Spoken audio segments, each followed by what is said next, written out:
हे वाचून कोणाच्याही काळीज हादरेल.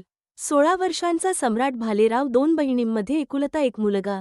घरचं लाडकं बाळ, आई वडिलांचा आधार. पण एका मोबाईल गेमने त्याचं आयुष्य अक्षरशः गिळून टाकलं. सुरुवात तर अगदी साधी होती. आईच्या मोबाईलमध्ये एक गेम ॲप डाउनलोड केलं. खेळताना काही रक्कम जिंकली. त्याच पैशांनी सम्राटने स्वतःसाठी काही चैनीच्या वस्तू घेतल्या. त्याच्या चेहऱ्यावरचे हसू, आत्मविश्वास, सगळं काही वेगळंच दिसत होतं. पण हळूहळू हा गेम त्याचं वेडच बनत गेला.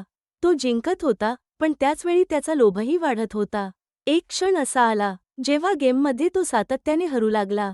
स्वतःचे शिल्लक पैसे संपले, तरी थांबला नाही. आई वडिलांकडून वेगवेगळ्या कारणांनी पैसे घेतले आणि पुन्हा त्याच गेममध्ये घालवले. शेवटी एक दिवस त्याने त्या ॲपवर 1200 रुपये हरवले. तो आकडा ऐकायला छोटा वाटेल, पण सम्राटसाठी तो धक्का खूप मोठा होता. त्याने भीतीने, अपराधगंडाने भरलेलं मन घेऊन एका शांत कोपऱ्यात जाऊन स्वतःचा अंत केला. आईच्या डोळ्यांदेखत फोनमध्ये खेळलेला एक गेम, आईच्या हातूनच घेतलेले पैसे आणि आज त्या आईच्या हातून निसटलेलं मुलाचं आयुष्य. सम्राटच्या जाण्याने भालेराव कुटुंब अक्षरशः कोसळले.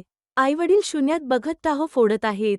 2 बहिणींचा भाऊ कायमचा हरवला आहे. सायबर तज्ज्ञ भूषण देशमुख म्हणतात, हे गेम्स सुरुवातीला तुमचं लक्ष, वेळ आणि पैसा ओढून घेतात. काही प्रमाणात पैसे जिंकले जातात आणि त्यातूनच सुरुवात होते सवयीची. पण ही सिस्टीम अशा पद्धतीने बनवलेली असते की एका टप्प्यानंतर तुम्ही हरूच आणि मग फसवणूक सुरू होते. त्यामुळे पालकांनी आपल्या मुलांवर लक्ष ठेवणं अत्यावश्यक आहे. त्यांच्या मोबाईलमध्ये कोणते ॲप आहेत, ते कुठल्या वेबसाईट्सला भेट देतात, कोणते गेम खेळतात, या सगळ्या गोष्टी लक्षात घेणं हे फक्त एक जबाबदारी नाही, तर त्यांच्या आयुष्याचं रक्षण करणं आहे. मोबाईल गेम एक करमणूक असू शकतो, पण जर तो सवय बनला तर आयुष्य उद्ध्वस्त होऊ शकतं. सम्राटसारखा अजून एकही मुलगा असं टोकाचं पाऊल उचलू नये.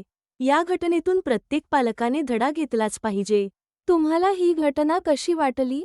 तुमचं मत आम्हाला कॉमेंटमध्ये जरूर कळवा. जर तुम्ही चॅनलवर नवीन असाल तर आमच्या चॅनलला लगेच सबस्क्राईब करा. बेल आयकॉन प्रेस करा, जेणेकरून तुम्हाला अशाच घटना वेळच्या वेळी पाहायला मिळतील.